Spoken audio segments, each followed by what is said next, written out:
है पन्ना पन्ना।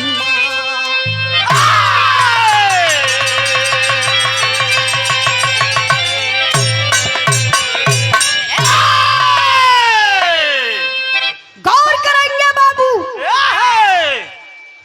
हमारे हिंदुस्तान का फौजी जवान 24 घंटा सीमा पर पहरा देते हैं तो हम लोग चैन की नींद लेते हैं। सच्चाई बता दे रही हूं, जिस दिन हमारे हिंदुस्तान के फौजी जवान मात्र 5 मिनट के लिए सरहद पर सो जाए, आराम करने लगे, तो पाकिस्तान वाले पूरा देवरिया जिला कब्जा कैली हैं। हाँ, गुरुजी इनका आजमगढ़ तो रह जाइए, बच जाइए। सच्चाई बाकी पाकिस्तान यहाँ आकर के झंडा गाड़ देगा, लेकिन मैं सलाम करती हूँ, प्रणाम करती हूँ उन माता पिता को जिन्होंने वीर सपूतों को जन्म दिया और जन्म दे करके अपने हृदय के टुकड़ा, अपने हीरा के मरने के लिए बॉर्डर पर भेजने का काम किए। सलाम करती हूँ ऐसे माता पिता को। लेकिन बिरहा में एक लाइन बड़ा बिजोड़ कव्वाली का टुकड़ा लगल बा। कौन कव्वाली बा मास्टर साहब?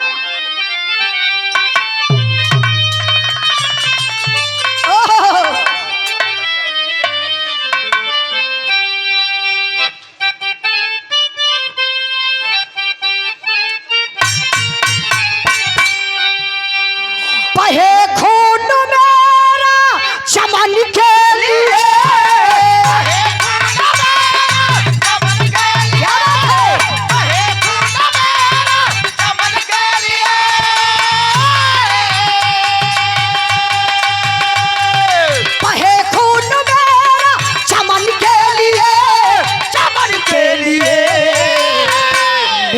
जान जाए वतन के लिए, मेरी जान जाए वतन के लिए, मेरी जान जाए वतन के लिए।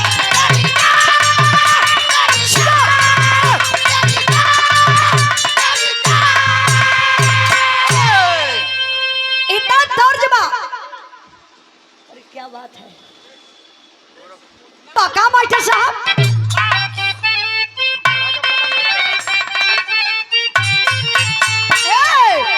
बढ़ा जो कदम है रुकेगा नहीं, बढ़ा जो कदम है रुकेगा नहीं,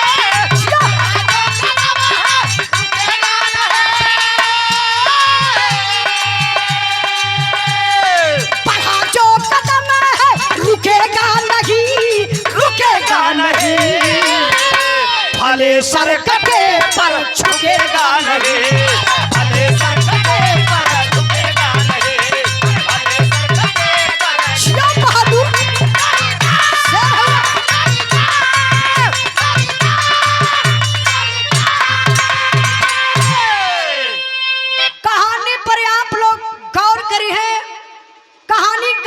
कैसे लिखल गई मास्टर साहब, तनी आवाम मिजाज बना के तो।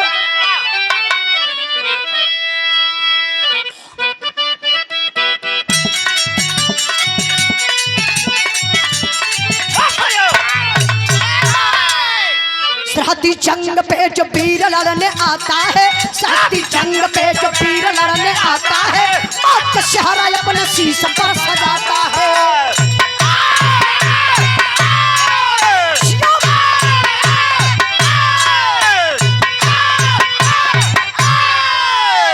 जिला मथुरा खरैला गांव के किसान रहे, जिला मथुरा खरैला गांव के किसान रहे, ना भगवान देश भक्तवा इंसान रहे।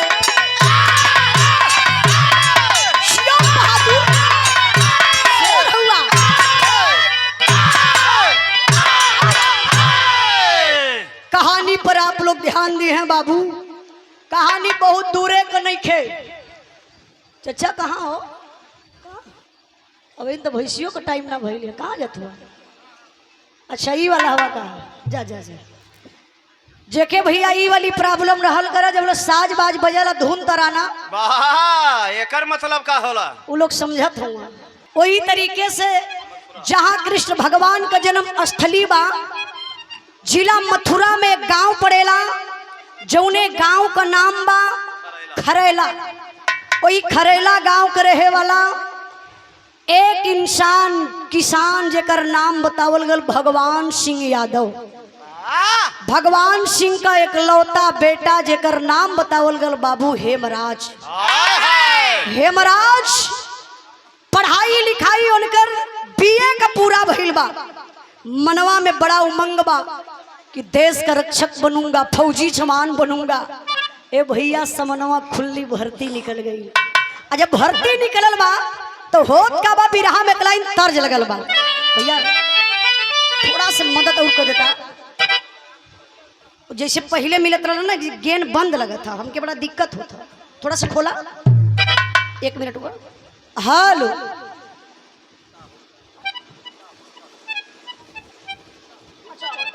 गुप्ता होटल बड़े भैया जी की तरफ से पुरानी दुकान गुप्ता होटल वाले भैया की तरफ से 100 रुपए का पुरस्कार। राम प्रसाद राजभर जी। अच्छा, राम प्रताप राजभर जी की तरफ से 100 रुपए का पुरस्कार भैया के बहुत बहुत प्रणाम। आई तनी बिरहा पर ध्यान दई, बड़ी बढ़िया तर्ज लगल बा। कौन तर्ज बा माली?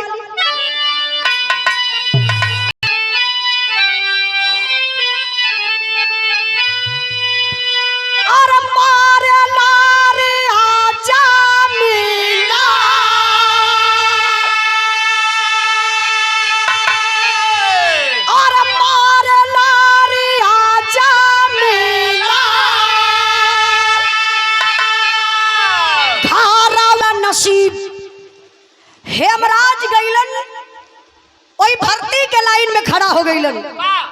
खुली भर्ती का मतलब आप लोग समझत हुआ ना, डायरेक्ट जोन भर्ती होले। अब गईले हेमराज फौजी जवान बन गईलन। जब फौजी जवान बन गईलन तो ट्रेनिंग पर गईलन, ट्रेनिंग दे के अइलन। तो पहली ड्यूटी कहाँ लगत बा? जहां हिंदुस्तान पाकिस्तान का बॉर्डर बा, जवान सीमा पर तैनात। वही बीच में ये बाबू हेमराज का शादी तय हो गई।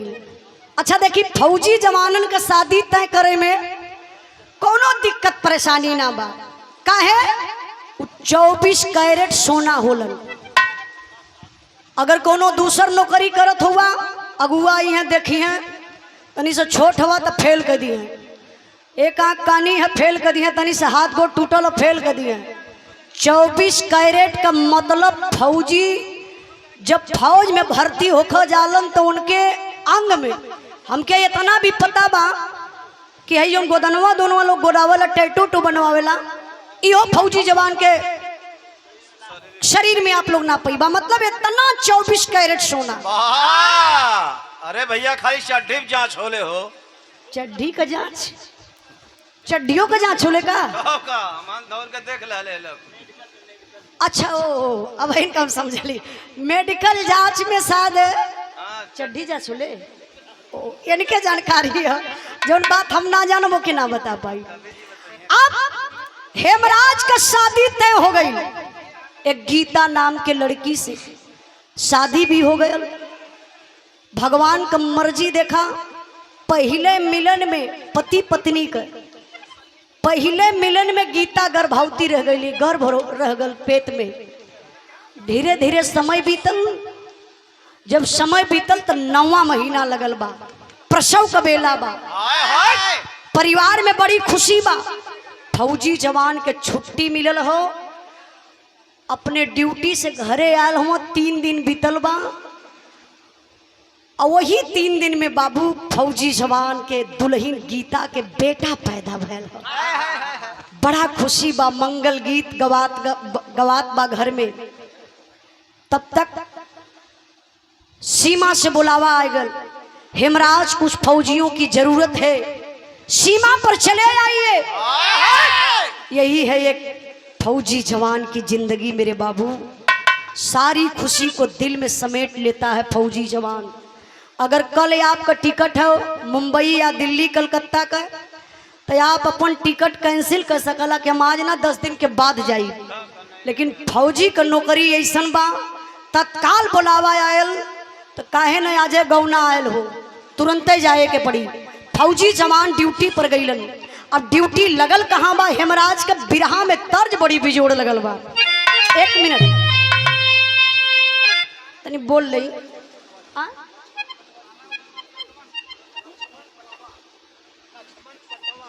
अच्छा, लक्ष्मण पतवा, आपके तरफ से पुरस्कार, बहुत बहुत प्रणाम।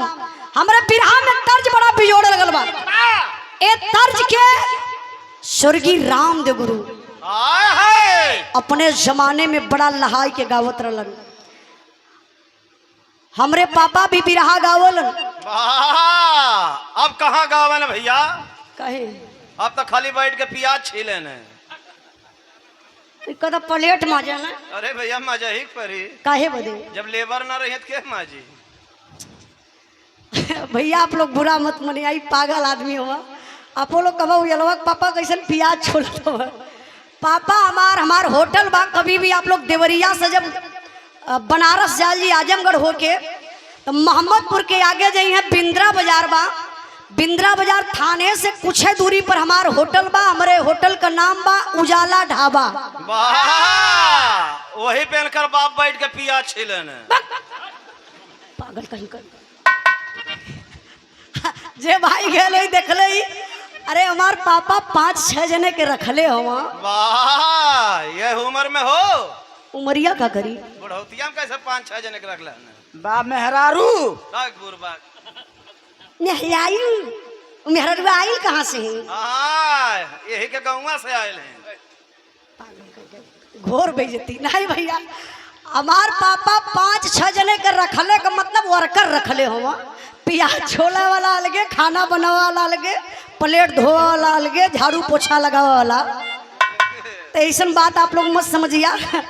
देखिए हमारे पापा आज भी बतावा, पहले भी बतावे। कहा उजाला कि वो कैसो बिरहा गावे, लेकिन जब तू बेटा गई है तो अपने अंदाज में गई है। स्वर्गीय रामदेव गुरु का गावल तर्ज बा गुरु जी, लेकिन अंदाज ही हमार बा। कैसे मास्टर साहब?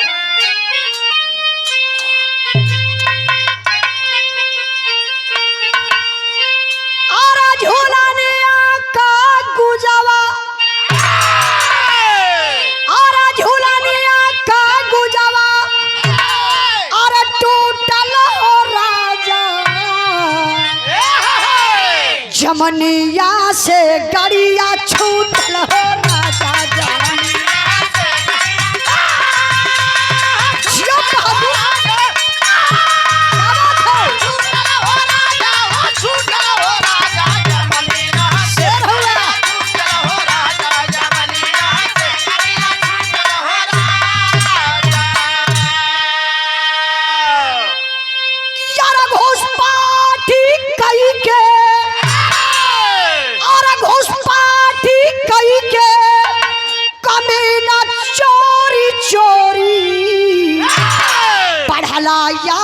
हमारे सरहद की ओरी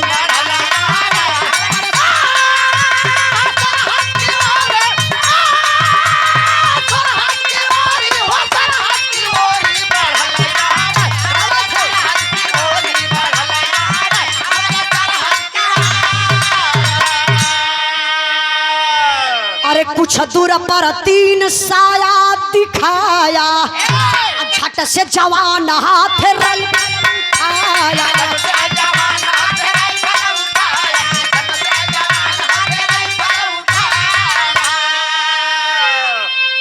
दुश्मन हटा पीछे और दुश्मन हटा पीछे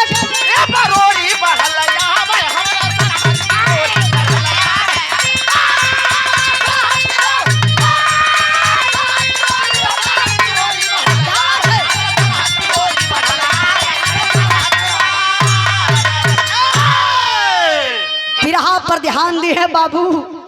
हमारे हिंदुस्तान के फौजी जवान, जहां हिंदुस्तान पाकिस्तान का बॉर्डर बा, बड़ा खतरा बा, वही फौजी जवान का ड्यूटी लगल बा। जनवरी का महीना रहल, चारों तरफ कुहरा रहल। जनवरिया में आप लोग देखल ना, कुहरा इतना छाए लेला, यहाँ से इतने दूर ना दिखाई दे। अब पापी पाकिस्तानी आतंकवादी हिंदुस्तान का कटीला तार काट के हिंदुस्तान में प्रवेश कर गई। झाड़ में जाए के आड़ में उ पाकिस्तानिया पपियवा बैठल हुआ, ऐसा निशाना सधले हुआ। अब हिंदुस्तान के जवानन के का पता, चारों तरफ तो अंधेरा है ना कुहरा में। हिंदुस्तान का जवान कदम आगे बढ़ावत चलत हुआ। तब तक बाबू गजब हो गया। अच्छा गजब का भयल, उ पपियवा सो करत का हुआ। बिरहा में तर्ज लगल बा, इहो तर्ज स्वर्गीय रामदेव गुरु का गावल बा। मास्टर साहब तनी बजा के आवा।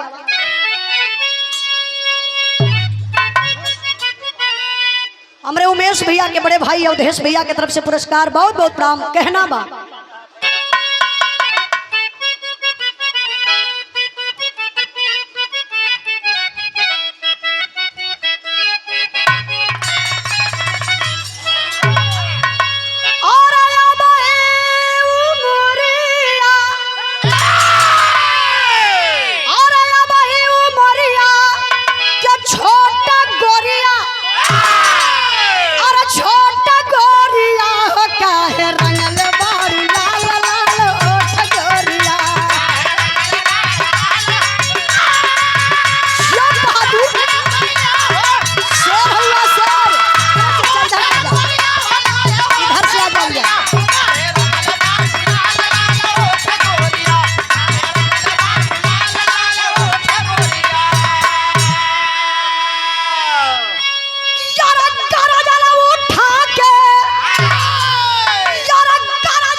गफलत में पीछे हटे पीर संगी, आगे बढ़े तब दुनो रण रंगी।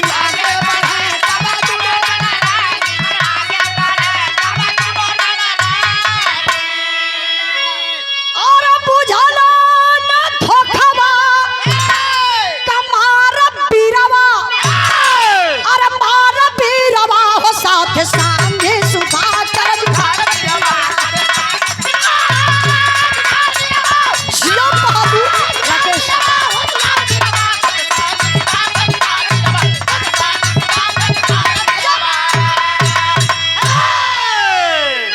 कहानी पर ध्यान दें बाबू।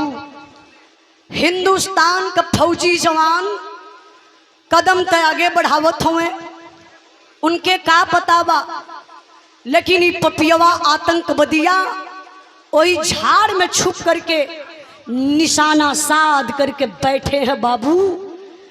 दोनों जवान हेमराज सुधाकर, दोनों जवान जैसे ही कदम आगे बढ़ाए तब लई पपियवा सब गोली चलावे शुरू कैलन। दुश्मनों की सनसनाती हुई गोली आई, हेमराज और सुधाकर के पैर में लग जाती है।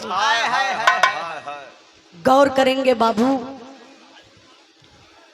वो पापी पाकिस्तानी सीने में भी गोली मार सकते थे, सर में भी गोली मार सकते थे, लेकिन हेमराज सुधाकर के पैर में गोली क्यों मारे? इसलिए गोली पैर में मारे कि हमें हिंदुस्तान का जिंदा फौजी मिलेगा। ठीक है भैया, उनका नाम बोलो। राकेश का नाम हो जादी भैया, उनका नाम बोले के पैसा दिले। हाँ नाम बताओ ना भाई, चाचा नाम बतावा। मोहम्मद इरशाद चंदौली से, कोतवाली पीछे से, कोतवाली के पीछे से पुरस्कार देके सम्मान के लिए चाचा के चरणों में बहुत बहुत प्रणाम। चाचा बैठ जाइए अब। हाँ हाँ बैठ जाइए, पुरस्कार देवो उतना। अरे चाचा ठीक है, उनके बिरहा जमल है तब का के हो ढकेले तू जाए वाला हुआ। अरे बीरस के भाव पर पुरस्कार दला। हाँ कोनो बात ना, चाचा बैठ जा, बैठ जा चाचा। चाचा प्लीज चाचा बैठ जाइबा, ये हमार सम्मानी। इसलिए पैर में गोली मारे, हिंदुस्तान का जिंदा फौजी मिलेगा, हम लोग हिंदुस्तान का राज पूछेंगे और हिंदुस्तान के ऊपर हमला बोलेंगे। घायल अवस्था में बाबू पपियवा हो दोनों जवानन के लेके सीमा पार करके पाकिस्तान में चल गई। इतना ही नहीं मेरे बाबू, आमने सामने दो खंभा था, एक खंभा राइट है एक लेफ्ट है। ओ आतंकवादी पापी पाकिस्तानी एक खंभे में हेमराज को गतर करके बांध देते हैं और दूसरे खंभे में सुधाकर को गतर करके बांध देते हैं।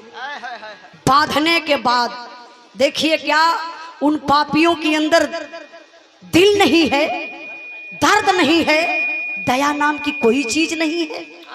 एक पापी पाकिस्तानी काला ड्रेस में है, बड़ी बड़ी उसकी दाढ़ी है, लंबे लंबे बाल हैं, खून खाल लाल लाल आंखें हैं, चमचमाती हुई तलवार लेकर आया और हेमराज के सामने खड़ा हो गया। सवाल कर दिया, बता दे हिंदुस्तान का राज, बचा ले अपनी जान को।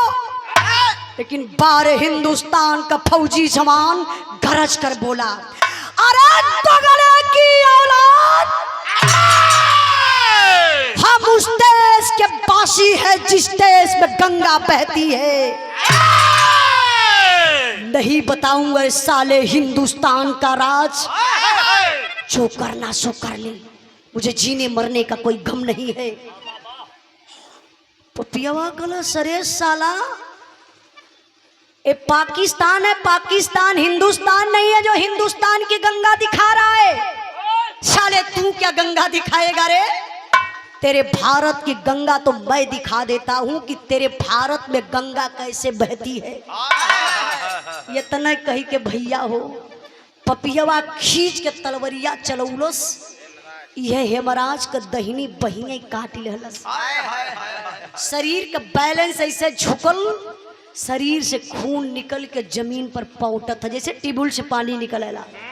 कलश देख ले, यही है तेरे हिंदुस्तान की गंगा। साला तू बता दिया होता तो तेरे साथ मैं ऐसा कष्टई नहीं करता। ये तना कही के भैया हो लई के तलवरिया चलल सुधाकर के तरफ। खंभे में बधी हुई शरीर कांप उठा जवान सुधाकर। सबके अपन जान प्यारा होला बाबू। सुधाकर सोचे लगल कि अवत बा पापी, पहले बाह के काटी। सुधाकर कहा भैया भैया मेरी बाह को मत काटना, मैं तुझे हिंदुस्तान का राज बता दूंगा भैया। ई बतिया हेमराज सुनत रहलन। अरे भाई तो गद्दार निकल गया, अपनी जान बचाने के चक्कर में हिंदुस्तान को खतरे में डाल देगा। वही से हेमराज पैर में गोली लगल बा, बाह कटल बा, कहरत बा जवान, लेकिन फिर भी जवान का जोश देखे। सुधा हेमराज वही से कहलन, ना ना रे भैया ना सुधाकर, तुझे झंडे तिरंगे की कसम, तुझे तेरी वर्दी की कसम, तुझे धरती माँ की कसम, एक भी हिंदुस्तान का राज मत बताना रे पगला। जान तो अकेली जाएगी ना, हिंदुस्तान तो सुरक्षित रहेगा, हिंदुस्तान के लोग तो सुरक्षित रहेंगे। अपनी जान के चक्कर में तू हिंदुस्तान को खतरे में डाले। तब ले पाकिस्तानिया समझ गए ये तो डर रहा है, ये हिंदुस्तान का राज बता देगा। दौड़ के गए पाकिस्तानिया, सुधाकर के मुहवा तर अपन कनवा लगौलस, कल बता दे जल्दी हिंदुस्तान का राज। लेकिन हिंदुस्तान का जवान है, क्या कर सकता है, खंभे में बधी हुई शरीर, लेकिन खुनवा उमल गया। खेखार क्या पपियवा के मुहवा पर कला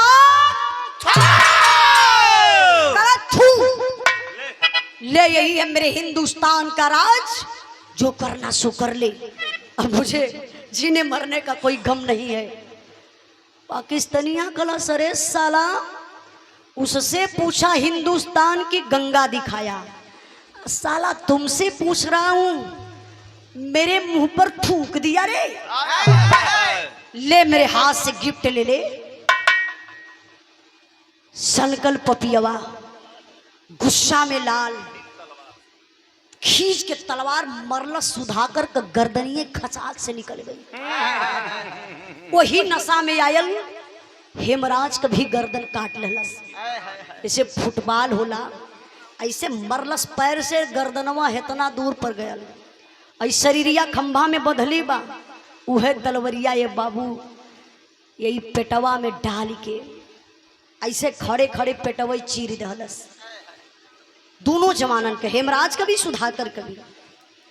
अब पेट का जो सारा सिस्टम हो एके निकाल के बहरे फेंक दलस, पेटवा के खुखा बना दलस। एक भयंकर बम हेमराज के पेट में, एक दूसरा भयंकर बम सुधाकर के पेट में रख के पपियवा सिलाई का धलस।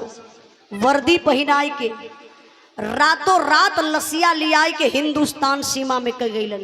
काहे वो बम काहे रख ले रहा पता हो कि हिंदुस्तान के जवान जब उस लाश के पास जाएंगे, छेड़छाड़ करेंगे, विस्फोट हो जाएगा, आसपास जितने जवान रहेंगे सारे मारे जाएंगे। देखिए उन पापियों की सोच है।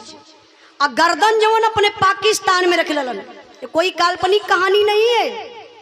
जो भाई सोशल मीडिया से जुड़े हुए हैं, आप लोग इस घटना को देखे होंगे सोशल मीडिया के माध्यम से, आज भी सर्च करके देख सकते हैं। आप वर्दी पहना के यहां से धड़ लिया के पपियवा सो हिंदुस्तान में कैले हुआ। सीमा पे खलबली मचल बा, 2 जवान सीमा से गायब, पता नहीं चल रहा। कई दिन बीत गया, कुछ जवानों की ड्यूटी लगती है, सर्च ऑपरेशन पर निकलते हैं बाबू। जब झाड़ी के तरफ जवान जाते हैं तो दोनों जवानों का पैर देखते हैं। जवान समझ गए कि अरे यार ये 2 जवान यहाँ लेटे हुए गए, थोड़ा से करीब में गए, तब तक तो फौजी जवानों का कदम पीछे हट गया। क्यों? गर्दन का पता नहीं है, पेट काफी ऊंचाई ले सुजा हुआ है, बाह कटी हुई है। फौजी जवान सब समझ गए कि वाह खतरे से खाली नहीं हम लोग, दाल में कुछ काला है। अच्छा वो जवान उस लाश के पास जाते, थोड़ा सा भी टच करते तो विस्फोट हो जाता और वो जवान मारे जाते। लेकिन चेकअप करने वाली मशीन आई तो पता चला बाबू दोनों जवानन के पेट में भयंकर बम बा। वो बम के भैया वो सुरक्षित निकालल गए। लाश के ले के फौजी जवान सब कैंप में गईलन, गमी मनावत हुआ। वहर का बात छोड़ल जा, तनी से आप लोग दिमकवा लेके यहाँ आवल जा। मथुरा में हेमराज का दुल्हन स्नान करके श्रृंगार करे बैठल ही, तब ले वो दुनिया का मालिक एठे असगुन दिखाई दलन। अच्छा असगुन का दिखावत हुवन, हमारे बिरहा के बीर रस में करुण रस का भाव आए गल। कैसे मास्टर साहब?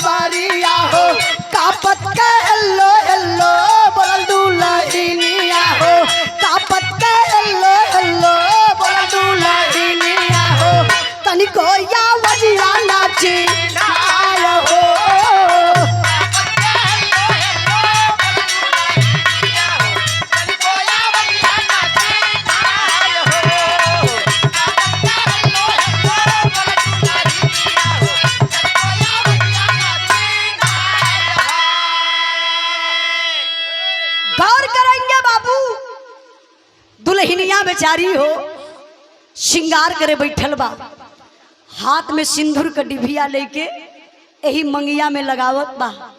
तबले तो दुनिया का मालिक सुहगवे छीन लहलन।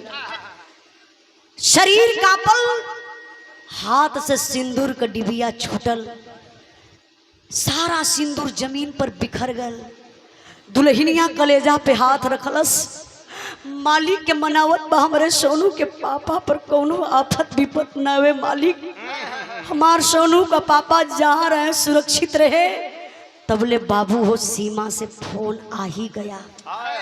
नया नंबर बा, फोनवा देखली दुल्हनिया तो सोचत खई, लगत बा सोनू का पापा नंबर चेंज करके फोन कैलन है।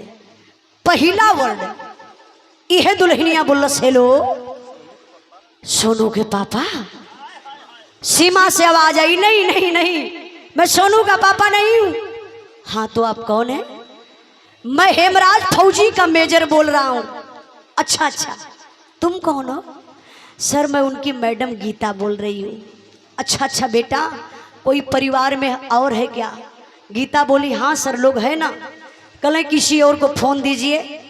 गीता काली सर इस समय तो मैं ही अकेली हूँ, एक बात बोलूँ सर? मेजर साहब बोले हाँ बेटा बोलो, क्या बात है? गीता काली साहब कई दिन से सोनू का पापा का फोन नहीं लग रहा है, प्लीज सर सोनू के पापा से बात करवा दीजिए। मेजर साहब का कलेजा कांप उठा। ये दुल्हन पति का इंतजार कर रही है, मैं किस फौजी जवान से बात कराऊं? मेजर साहब बतिये घुमाए दहलन। वही फोनवा पर बाबू गीता के बतावे लगलन। अच्छा बतावत का हुआ तनी गौर करे बाबू। मेजर साहब उसी फोन पर बता रहे हैं, बेटा क्या बताऊं, कुछ कहने लायक नहीं है, अपने दिल को मना लो। गीता गुस्सा में आ गई, अरे सर क्या कह रहे हैं, मैं एक फौजी जवान की बीबी हूं और आप मजाक कर रहे हैं कि अपने दिल को मना लो। मैं क्या बताऊं, जो होना था हो गया। अरे सर क्या हो गया? मैं यही ना कह रही हूं कि सोनू के पापा से बात करवा दीजिए। मेजर साहब बोले बेटा गुस्सा मत करो, कैसे बताऊं तुमको, कैसे समझाऊं? तुम्हारा पति हेमराज अब इस दुनिया में नहीं रहा, शहीद हो गया। अरे बाप रे बप्पा, दुल्हनिया जब शहीद शब्द सुन ली हो भैया, करेजवा में जैसे तीर लग गई। कटल पेड़ नियन अरराय को ही अंगना में गिरली। हाय राम, पति शहीद हो गई, अब कुछ ना बचल दुल्हन का। बाबूजी दुअरवा ब्रश करत रहलन दतुअन, जब धड़ाम से आवाज सुनलन गीता का, भागल भागल अंगना में गईलन। गीता रोबत बा, फोन इतना दूर पर बा, जाय के पिताजी फोनवा उठौलन। ओई फोनवा पे डांटत हुआ, कहले करे बेटा हेमराज, करे पगला तो सुबेरे सुबेरे देख बहू के का कदले। गीता अंगना में रोवत बा ना, का कले? सीमा से आवाज आई, पिताजी मैं हेमराज नहीं हूँ, हेमराज फौजी का मेजर साहब बोल रहा हूँ सर। पिताजी क्या बताऊं, आपका बेटा इस दुनिया में नहीं रहा, शहीद हो गया। अरे बाप रे बप्पा, माई बाबू सुन ले बेटवा शहीद हो गया। पूरे टोला मोहल्ला में, पूरे गांव में हल्ला हो गई कि हेमराज शहीद हो गया, हेमराज शहीद हो गया। सब लोग दुआर करे बदेवत बा, बड़ी भीड़ दुआरे लगल बा। यहाँ का बतिया आप लोग छोड़ी, तनी से दिमाग लेके चलल जा। जहां दोनों जवानन के लाश रखल बा कैंप में, वहां का होत बा मास्टर साहब।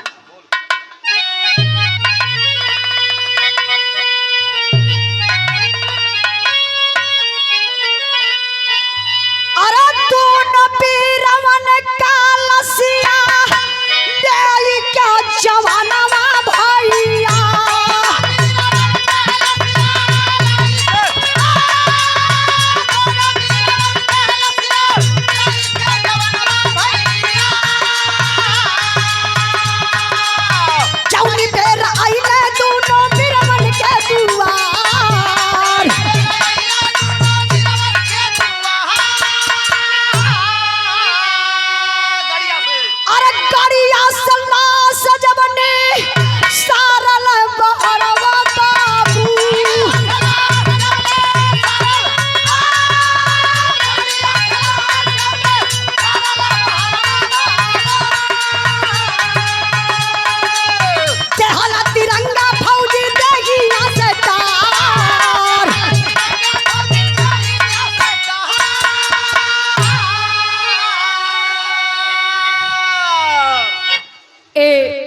बिरहा के भाव पर प्रसन्न होकर के हमारे बड़े भैया उमेश राजभर के बड़े भैया का नाम राम प्रवेश राजभर जी की तरफ से सुंदर पुष्पहार और 101 रुपए का पुरस्कार आपके चरणों में बहुत बहुत प्रणाम।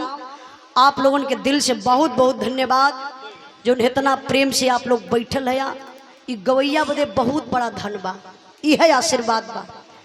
बिरहा पर ध्यान नहीं बाबू, दोनों जवानन का लाश झंडा तिरंगा में लपेट के ताबूत में रख के दोनों जवानन के घरे गई। ताबूत खोलायल, अब तक गजब हो गया, लाश पहचाने में ना होत बा। और लाश पहचान में आई कैसे? इंसान का पहचान तो चेहरा से होला। अब यहां से सर गायब बा, बाह कटल बा, पेट चीरल बा, उ लाश कैसे समझ में आई? गीता वही तबूतवे पर गिर गईली।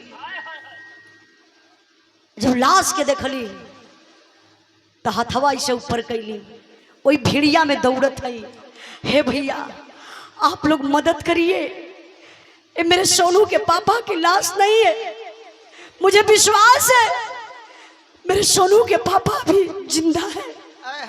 एक किसी और के मांग का सिंदूर उजड़ गल साहब, ले जाइए किसी और से परिचय करवा दीजिए, ले जाइए इस लाश को।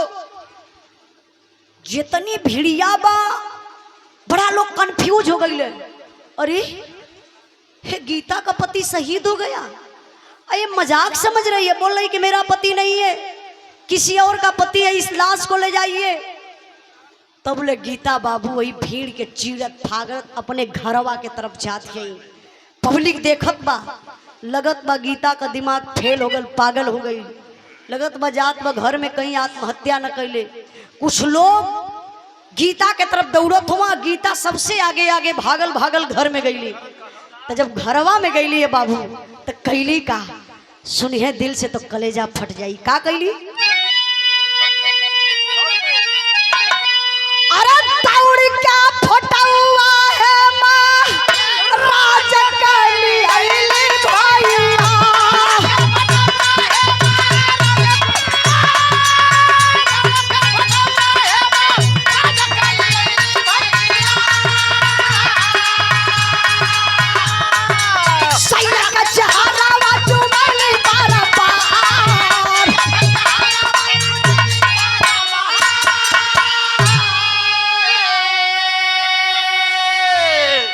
गौर करेंगे बाबू, दुल्हनिया दौड़ल दौड़ल घर में गईली, दरवाजा खोलली, अपने बेडरूम में गईली।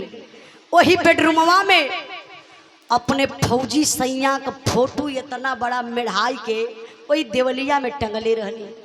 उहे फोटोआ उठौली और सिनेमा से लगौली, अल्लाह के भागल भागल अवत यही।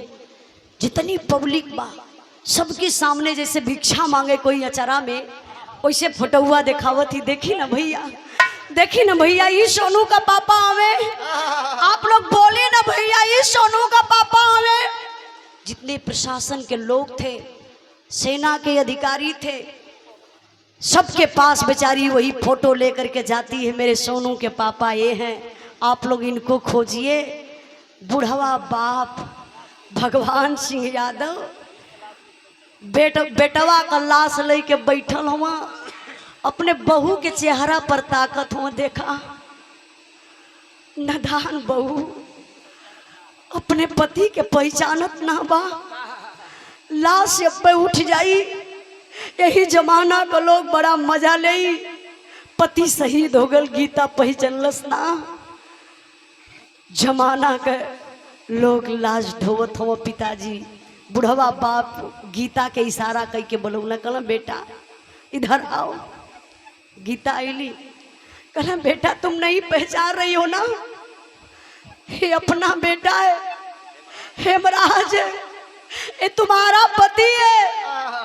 गीता कहली बाबूजी क्या मजाक कर रहे हैं, ये सोनू का पापा नहीं है।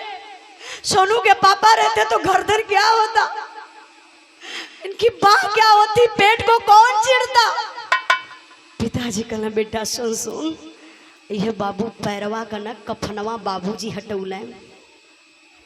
बचपन का एक चोट लगल रहा हेमराज के, यही पैर में यही जा जब यह पैर का चोट बाबू देखौले हो, दुल्हनिया अपने पति के पहचान गईली, वही जिथड़ा लाश पर गिर के बेहोश हो गईली। डॉक्टर के लोग बुलावत हो, गीता का इलाज होत बा। अब बेला आ गई अंतिम संस्कार कइला का, जो दुनिया का रीत रिवाज हो। बुढ़वा बाप, तमाम जनता जुटल बा, बड़ी भीड़ बा। लसिया उठावत हो बाप, उठती ना बा। लसिया का वजन बढ़त बा, दूसर के उठावे तो उठा ले, लेकिन जब बुढ़वा बाप उठावा तो ऐसे उठावा और लसिया गिर जा। 3 बार कोशिश कैले, जानत या काहे भार बढ़त लाश का, काहे वजन बढ़त। एक बाप, बुढ़वा बाप बड़ा दिल के मनौले होवे, रोई दई, कुछ कह दई। तो यह दुनिया का लोग, जमाना का लोग बड़ा ताना मारी। लोग कही बेटा शहीद हो गयल, एकर बाप कायर रहल, ए लिए दुनिया का लोग लाश ढोवत हो। बुढ़वा बाप अपने दिल के मनावत हो, फिर लाश उठौले। जब ना लाश उठल तो ऐसे कंधा पर बाबू गमछा रहल। बुढ़वा बाप यह गमछवा उतारलन। अब मुहवा तोपत हो, शरीरिया ऐसे कांपत हो। मुहे से आवाज तबले भैया निकली गई, ऐसे तोपत तोपत गले, करे बेटा है महाराज, करे लाल बुढ़ाई में कमर तोड़ दले रे हीरा। बिना राम के कैसे मन मनाइब रे बेटा। अरे लाल, बिना राम के कैसे मन मनाइब रे बेटा। आज बोझ बुढ़ौती में कैसे तोर उठाइब रे बेटा। लाल बुढ़ाई में कमर तोड़ दले रे हीरा। धड़ाम से पिताजी गिरले, वही लसिए पर बेहोश हो गए। विचार करिएगा, दुनिया में लोग कहिला बाबू, बहन बिटिया घर में सयान हो जाली, सर की बोझ बन जाती है। लेकिन नहीं मेरे बाबू, दुनिया में अगर सबसे बड़ा कोई भार है ना, कोई बोझ है ना, एक पुरनिया बाप के कंधे पर जवान बेटवा का जनाजा। नियम तई बनल बा, दुनिया का रीत रिवाज तई बा। बाप के कंधा बेटा देई तो बाप के स्वर्ग हो जाई। वो बाप के जियते जी नरक न हो गल हो, जवन बाप बुढ़ाई में जवान बेटवा के कंधा देई। बाप बेहोश भइले, कोई अंतिम संस्कार करने के लिए नहीं रह गया।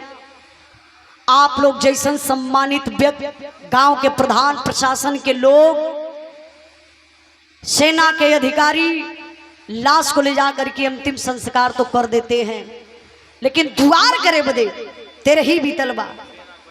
सेना के बड़े अधिकारी है, चचा हेलो, ये तो चचा बिरहवा बिगाड़त हुआ। काहे चचा 2 मिनट बैठा, का घबरा लो लठिया वाला। हम आपो के देखत है, भले आप हम ना देखत हुआ। चाचा हुआ, कुछ कहे के न पड़े। अब हमान कुछ कहीं अपने मुँह से अच्छो ना लगला। ध्यान दई बाबू, सेना के बड़े अधिकारी जनरल साहब आते हैं, शोक संदेश हृदय से लेकर, शोक संदेश हृदय से लेकर जनरल साहब आए हैं। दोनों परिवारों को आकर के दिल से धैर्य बधाए हैं। सच्चा सपूत जो देश का था वह वीर हिंद रखवाला था। एक ज्योति हमको दिखा गया, वह भारत का रहने वाला था। हम कसम आपकी खाते हैं, बदला शीघ्र चुकाएंगे। इस देश के वीर सपूतों पर फौजी वर्दी लहराएंगे। जाना था जिसको वह चला गया, मन में ना उनका ख्याल करो। सहयोग फौज का हम देंगे, मन को ना तनिक मलाल करो। अगले जनरल साहब कहले, पिताजी आप टेंशन मत लीजिए, जो होना था हो गया। मैं आपकी कसम खा करके कह रहा हूं, जितने सारे गांव के बच्चे हैं सबको निःशुल्क भर्ती करवाऊंगा और सीमा पर भिजवाऊंगा। इतना ही नहीं पिताजी सुनिए, जो मेन रोड है ना वहां एक हेमराज के नाम से गेट बनेगा, सरकारी सुविधा मिलेगी, चौराहे पर मूर्ति लगवाई जाएगी, शहीदी रास मिलेगी। आज बुढ़वा बाप का कलेजा फटत हो, बुढ़ाई का सहारा टूट गए, इकलौता बेटा रहल शहीद हो गया, शरीर कांपत बा, मुंह से आवाज ना निकलत बा, जेकरा पर पड़ला उहे जानी हो भैया।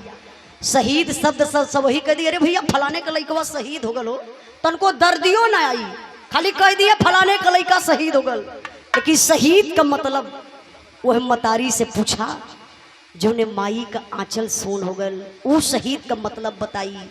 वो बाप से शहीद का मतलब पूछा जो ने बाप का बुढ़ाई का सहारा टूट गया।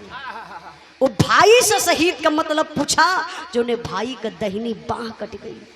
वो बहन से शहीद का मतलब पूछा जो ने बहन के कलाई बांधे बदे, राखी बांधे बदे कलाई न रह गई। वो दुल्हन से पूछा जो ने बेचारी का मांग का सिंदूर उजड़ गए, वो न शहीद का मतलब बताई। बाकी तो सरकारी सुविधा सब ही दे दी मुहे से। बुढ़वा बाप का कलेजा कांपत, कले साहब का कर भर्ती लेके हई लाल लोग भर्ती हो जाई, सीमा पे जाई, गर्दनिया कटवा लई, सरकार कुछ ना बोली। साहब का हमरे बेटवा का ताकत कमजोर रहल, हमरे बेटा के पैर में गोली मारल गल, गर्दन के काटल गल, पेट चीर के बम रखल गल। का हमार बेटा का ताकत कमजोर रहल, हमर बेटवा कुछ ना कर पौलस। हे साहब हमके ना चाहिए अरती, ना चाहिए भर्ती, ना चाहिए मूर्ति, आपका शहीदी रास भी हमके ना चाहिए। अगर कुछ देवे के बाद साहब ना एक चीज मांगत बानी, अगर देवे के हो तब बोली साहब, नहीं तो काहे बदे अपने मुंह से बोल के हम बेपानी पर हुई साहब। चाय वाला भैया हेलो, मात्र 2 मिनट, नहीं तो हमार बिरहा चल जाई चाय के पियाई में। हाँ चल जा, समझदार हुआ, गौर करेंगे बाबू। मेजर सॉरी जनरल साहब भी सोचने लगे कि अरे ये जमाना आज पैसे के पीछे भाग रहा है, ये बुढ़ा पिता है, बेटा शहीद हो गया, शहीदी रास नहीं चाहिए, रुपए पैसे की कोई लालच नहीं दिख रही है। अच्छा तो चाहिए क्या? आज का जमाना तो पैसा के पीछे भागत बा, लेकिन वो बुढ़वा बाप का मांग बा। अच्छा मांग का बा, यह लाइन के आप लोग दिल से सुनल जाई कि बाप का हृदय कितना बड़ा बा। का मांगत हूँ?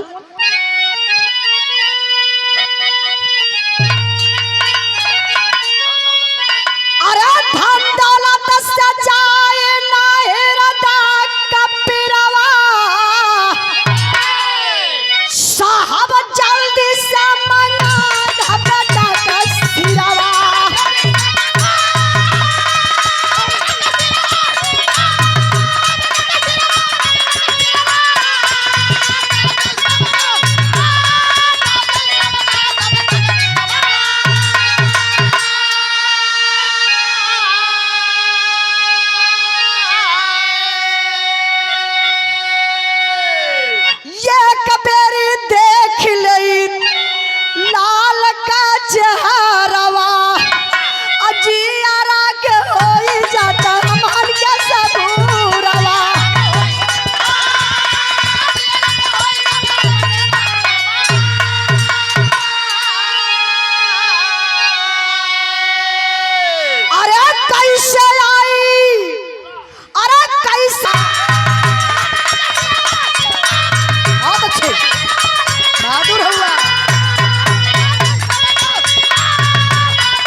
हाँ नमवा बुलवा दो उनकर।